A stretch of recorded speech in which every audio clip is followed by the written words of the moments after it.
Hi guys, George here from Zero Period Productions, and on this Skyrim mod spotlight, I'm taking a look at the Diverse Dragon collection by Opus Glass. This mod is available for the PC version of Special Edition, both on the Nexus and BethesdaNet, and an Xbox One version can be downloaded on BethesdaNet as well. Since the mod utilizes new meshes and textures, it won't be available for PS4. And of course, you can always download the original version of the mod for the 2011 release of Skyrim.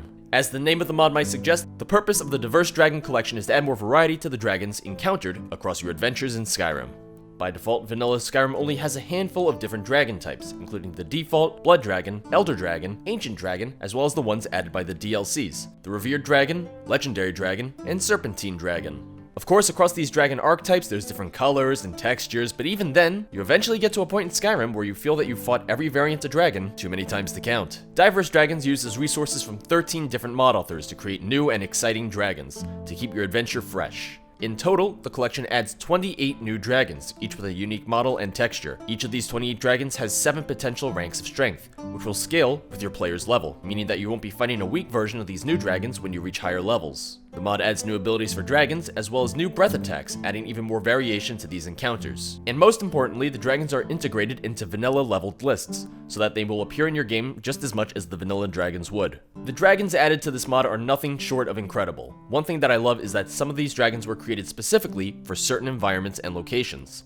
A few examples of this are the Swamp Dragon, based off the Serpentine Dragon model, the Glacial Dragon, which has an appearance very fitting of its name, the Forest Dragon, whose horns seem to almost resemble antlers, as well as the Ash Dragon, more common to Solstheim.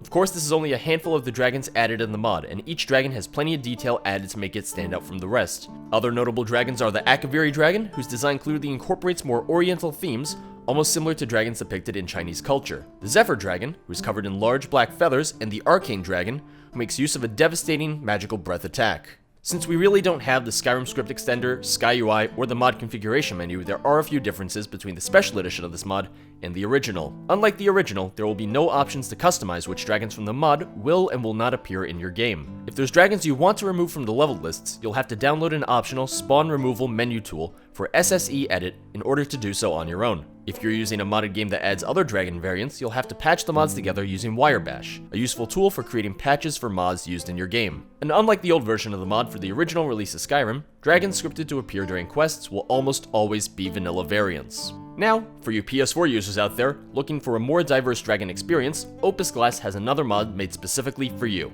His other mod, Splendor, Dragon Variants, uses only in-game textures and meshes to create more dragon types, as well as introduce a new naming system to indicate the strength of dragons encountered. In total, Splendor recombines the vanilla models and textures to create 56 unique dragon combinations. This mod is available on BethesdaNet for PC, Xbox One, and PS4, and can be found on the Nexus for PC as well. This second mod is compatible with the Diverse Dragons collection via a patch.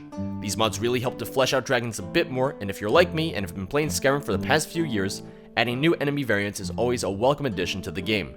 It's mods like these that help Skyrim feel fresh and add potentially hours of new content to an older game. Thanks for watching. I'll see you guys next time. Bye bye.